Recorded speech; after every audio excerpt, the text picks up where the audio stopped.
those are types of things that I think were really top of mind for electric cooperatives when they looked around and said, how do we keep the people in these communities? How do we keep our communities thriving, keep people coming back after they go to college? And how do we sustain sort of the life that we all appreciate and enjoy in these rural communities? And so I think that was really first and foremost the motivation there. That was Tamra Reynolds, Regional VP Electric Distribution for CoBank, on why electric cooperatives are building broadband networks in rural America. Hi, I'm Jeff Johnston, and welcome to the All Day Digital Podcast, where we talk to industry executives and thought leaders to get their perspective on a wide range of factors shaping the communications industry. This podcast is brought to you by CoBank's Knowledge Exchange Group. Electric cooperatives are playing an important role in bridging the digital divide. Their strong balance sheets, experience in building complex energy networks, and commitment to serving their communities are just some of the reasons why they are active in this market. Tamra has extensive experience in working with and financing numerous electric cooperatives and understands how these organizations think about the importance of broadband in rural America and how they plan to address the unserved and underserved. So, without any further ado, pitter patter, let's hear what Tamra has to say. Tamra Reynolds, welcome to the podcast. It's a pleasure to have you here with us today. Hey, thanks, Jeff. Happy to be here. So I'm really excited to have you on because there's so much going on in the electric cooperative broadband space. They seem to be very actively involved in building out broadband networks, I think playing a very critical role in bridging the digital divide in rural America. So I really wanted to kind of drill down on a lot of things that are going on in that space. But maybe before we get into a lot of the specifics, perhaps you can just give us a little bit of a kind of a high-level overview of what exactly the electric cooperatives are doing in broadband. Absolutely, Jeff. And I appreciate the time and focus on what co-ops are doing. I think it's an exciting time to be in the industry for a lot of reasons, but one of those primary reasons is the broadband aspect and what co-ops are trying to do to bridge the digital divide. And so one of the things that CoBank has been partnering with co-ops on for going on 9 years now, we really started seeing some of these requests come through back in 2014 and 2015, looking for ways to support their membership from both an economic development perspective, but also just a connectivity perspective, getting them on par and equal with what we're seeing in urban areas or what we've seen in urban areas from an aspect of just being able to do and conduct business the same way. And so that's really been what I would say is the key driver, is giving those rural areas the opportunities to thrive, just like we've seen in some of those urban and suburban areas. So it's been an exciting journey so far. Like I mentioned, started seeing that come to fruition 2014 and 2015. Some co-ops were doing it before then.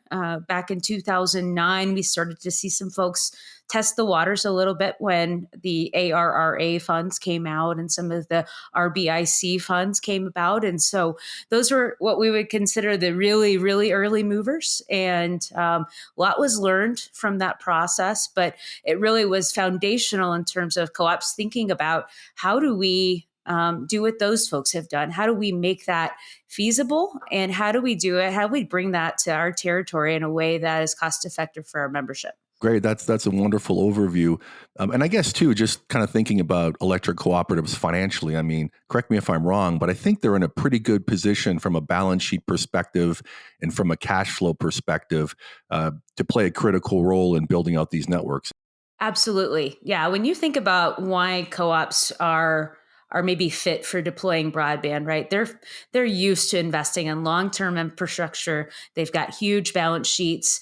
They know how to build things. They know how to access funds for 30 plus years. And so when you think about fiber and you think about the useful life of that asset, we know it's at least 30 years, right? Maybe more. We've seen fiber networks out there for 40 plus years now. And so it really makes a lot of sense in terms of how it fits within their regular sort of asset base. And so that's been a real key for them to find ways to make it fit. And I think the other aspect that's important that people are maybe not necessarily penciling in when they build their feasibility studies, but the smart grid aspect really is a revenue enhancer and an incremental value for the electric side. And so we're starting to see people think about building systems a little bit differently to take advantage of that. Not that it was ignored at first, but I don't know that it was necessarily fully utilized to their greatest capability. And when we've seen things like technology changes come to fruition, particularly with distributed energy resources, you think about EVs, solar, batteries, sort of that wave of customers making choices about how they do their energy side of the business, or even at a residential situation. Those smart grid networks really do play into how those co-ops can be effective and really nimble going forward. So, hey, let's dig into a little bit about, and you've sort of touched on it here and there, but the sort of the motives behind building these broadband networks. And I guess the way I think about it is, I think about it in two parts. On the one hand, I think about these investments from a membership perspective and an economic sustainability standpoint for these communities. There's been numerous studies done around what broadband can do and what broadband means for communities that are unserved or underserved from an economic perspective. And then I would think also, and this is definitely where my ignorance is, but from an electric cooperative operations perspective, as you think about smart grid or other ways in how they manage their networks, I would think broadband probably plays a role in that as well, or has a benefit to that, to their core network operation. So would love to get your thoughts on some of the motives behind kind of why they're doing this. Jeff, a common theme I think CoBank tends to address and talk about is the fact that rural America was really failing to keep pace with, urban areas when it comes to economic development, economic health in general, but most importantly, connectivity. And so those are types of things that I think were really top of mind for electric cooperatives when they looked around and said, how do we keep the people in these communities? How do we keep our communities thriving, keep people coming back after they go to college? And how do we sustain sort of the life that we all appreciate and enjoy in these rural communities? And so I think that was really first and foremost the motivation there. But, beyond that, I think, you look around and you see all the opportunities that present itself when you think about being able to connect with all of other parts of the world, right? You think about telemedicine, and this predates COVID first and foremost, but you think about telemedicine and healthcare. Rural communities age at a much faster pace than you see in urban areas. And so that was a real concern. Online education and having equal opportunities with urban areas to educate children, to educate adults maybe that wanted to go back to school or get a second degree. And you think about employment, e-commerce, all of those types of things that are really valuable. And that is all before you think about entertainment and the things that people enjoy being able to do in their home, right? Netflix and all the other stuff. Great. That's really helpful. And so when I think about the energy complex, it just feels like we're going through a significant transformation to renewables, and I think the energy complex has always been pretty complicated.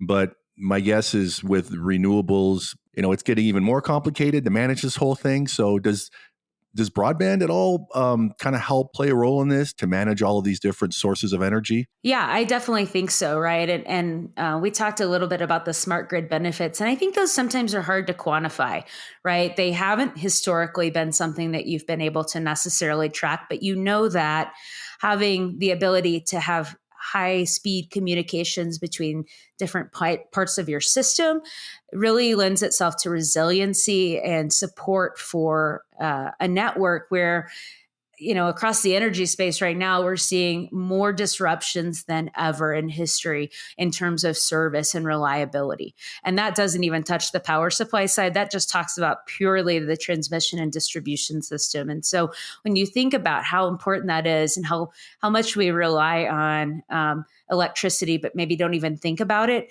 we just think, it's going to be there. And a lot of times we think the same thing about communications, unfortunately, but it does take a lot of work and a lot of investment. And I think the smart grid aspect is really critical when you start thinking about transactional energy, which is a new concept that a lot of people are starting to talk about. But how does a consumer work with a utility or other consumers within their network or their subdivision to, sell solar from their roof that they're not using, excess solar?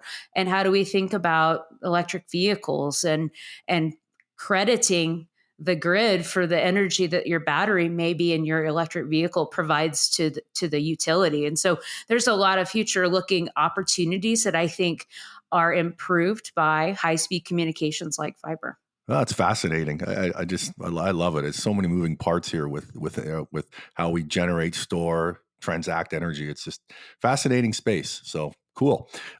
So back to these fiber investments. I'd love to get your thoughts based on what you're seeing around how electric cooperatives who have deployed fiber to the home, how are they thinking about leveraging those investments for other opportunities, more sort of in a wholesale capacity? So whether it's providing fiber transport to enterprises, or backhaul for wireless towers, or connecting edge computing locations. I mean, it would seem to me that there are other sort of derivative plays off these investments, and I'd love to hear from you if that's something these folks are thinking about. Yeah, that's a great question. And I think we're starting to see some maturity in some of these systems that CoBank has helped finance over time, right? I talked about 2014 and 2015 sort of being the starting point for a lot of these networks. And I wouldn't say they're always that they're necessarily built out at this point, right? I think that's an ongoing process,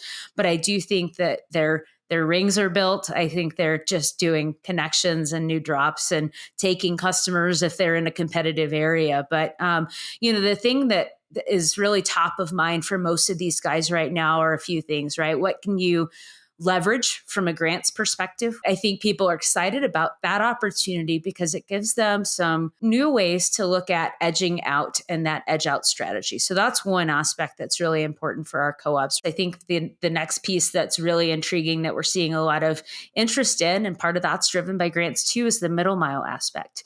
When we think about electric co-ops, they're typically the flyover territories. They're not places that people have wanted to serve or needed to invest in assets like this. And when you think about that middle mile network and how critical it is, right? These co-ops are looking for ways to connect to NFL cities, so to speak. That's how they frame it up, is how do we connect there and create this redundancy and backhaul? And what value does that provide to not only our residential takers of service, but commercial loads, banks, anybody that can be, sort of a client or a customer of some of these networks. And then finally, I think a couple of unique trends we're seeing in some places and not consistently is an up tier of services. And what I mean by that is moving from like a gigabit residential service to 2.5 gig. Some people say you don't even need 1 gig. But if people are interested in paying for it, if they want that service, if they need it for some reason going forward, they have the comfort and peace of mind that it's there for them. And lastly, co-location. I think those are all opportunities we're seeing co-ops look at taking advantage of. And some are doing it better than others. For example, one co-op that we've been financing since 2016 on their broadband build out, and they're done now. They're going out of their territory and doing some really lucrative projects and hotspots that are not served. They generate ARPU of around $140 on average, and of that $140, about $30 are those ancillary or extra benefits or extra services that we're talking about there, which is kind of surprising. We didn't think it would be that high, but that's been a real change in how they've approached the business. And I do think that'll continue to evolve and maybe take root in some other utilities across, the country, and especially in the electric co-op side. Hey, you kind of mentioned edge out, and that jumped out at me. Get a couple of questions on that. So it sounds like electric cooperatives are starting to think beyond just, hey, this is a thing we need to do to service our communities.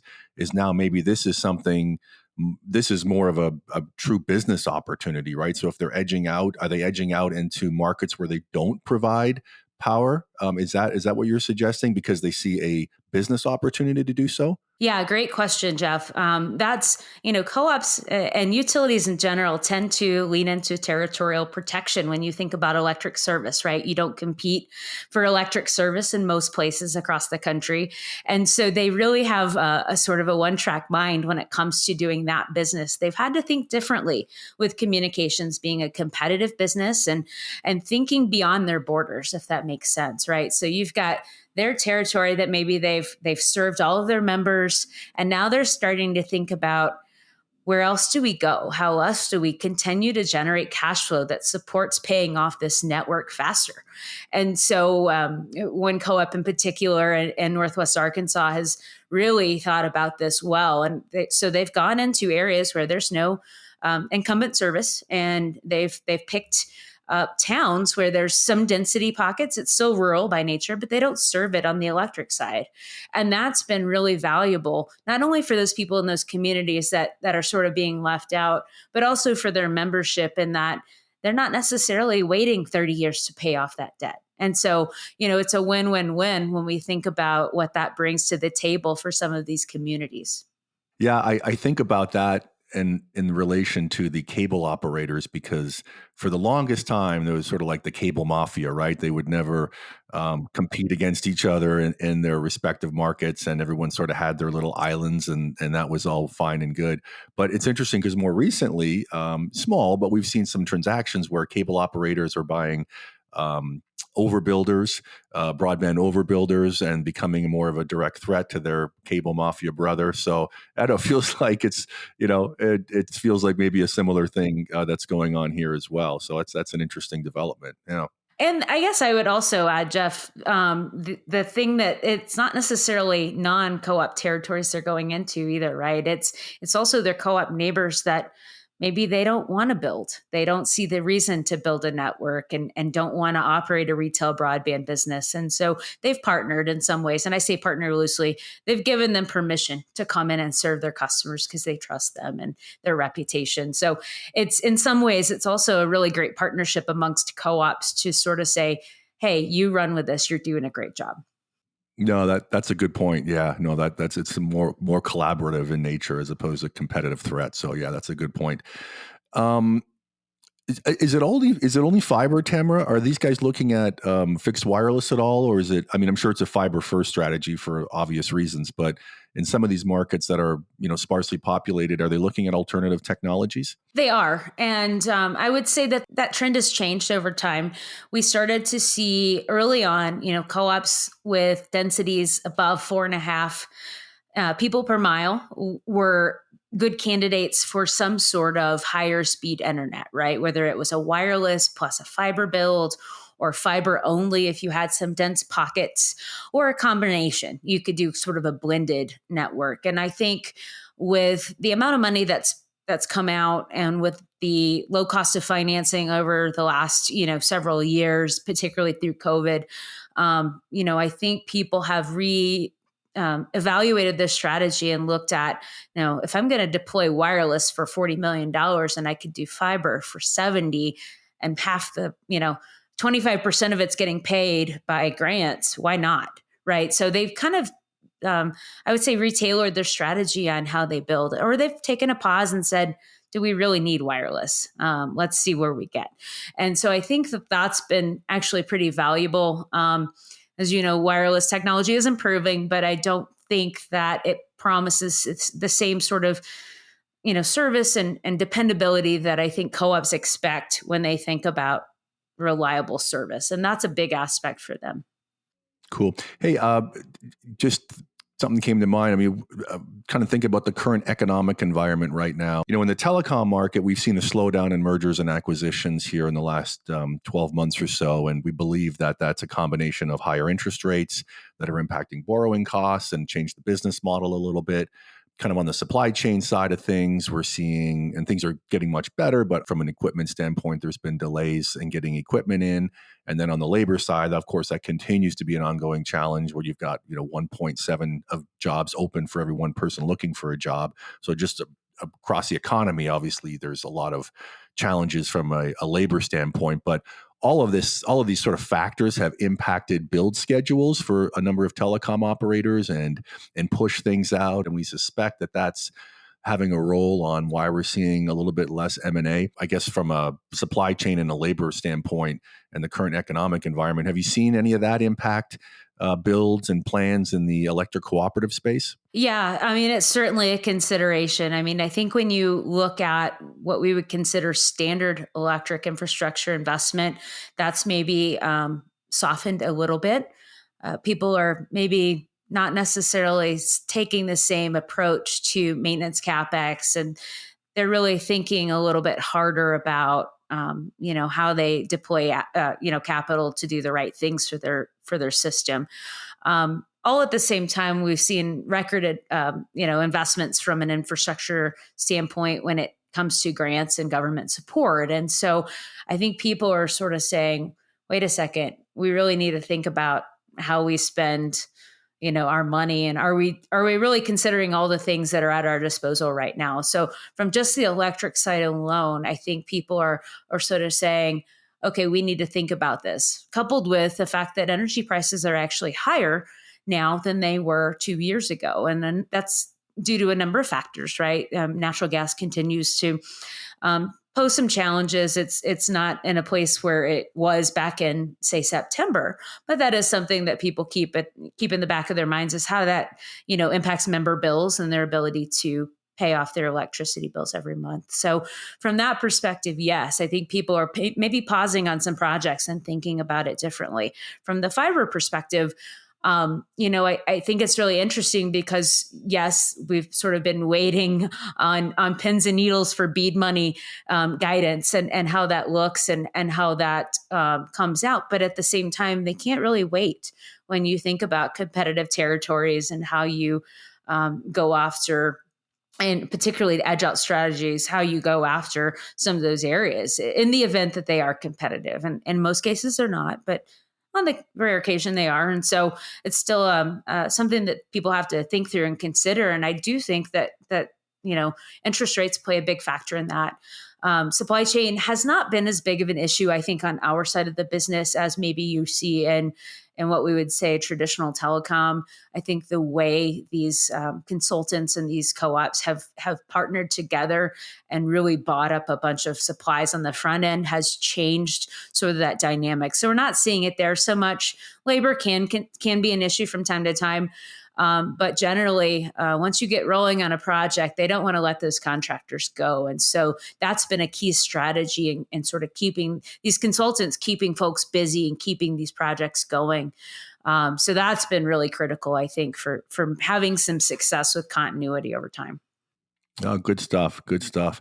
Well, hey, look, Tamra, we've covered a lot of material here today. It's been incredibly insightful.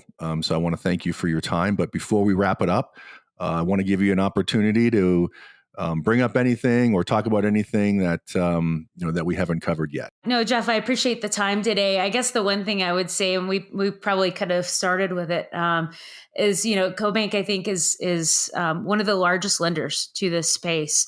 When you think about all of the areas that we support from a broadband and fiber perspective, CoBank supports about $10 billion in commitments in this space, both through the electric side and the communications side. And so we're really invested in this. We've been doing it for 3 decades now, at least on the communications side, and more recently 8 to 10 years on the electric side. And so we're really proud of our commitment to the industry. We think we bring a lot of value to that, and I really appreciate your investment in time and expertise in supporting our customers across the bank. So thank you. A special thanks goes out to Tamra for joining us on the podcast today. I think the economic benefits broadband brings to previously unserved communities is understood and appreciated. What jumped out at me was the benefits broadband brings to the energy complex. The energy market is going through an unprecedented transition to new types of renewable energy and how this energy is stored and transacted. This makes having a reliable broadband network to manage a smart grid and all that goes into a growing and fragmented energy market all that more important. I don't think I really appreciated that until I had the chance to talk with Tamra. Hey, thanks for joining me today. And and watch out for the next episode of the All Day Digital Podcast.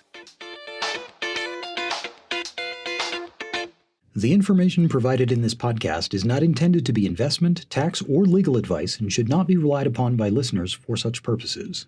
The information contained in this podcast has been compiled from what CoBank regards as reliable sources. However, CoBank does not make any representation or warranty regarding the content and disclaims any responsibility for the information, materials, third-party opinions, and data included in this podcast. In no event will CoBank be liable for any decision made or actions taken by any person or persons relying on the information contained in this podcast.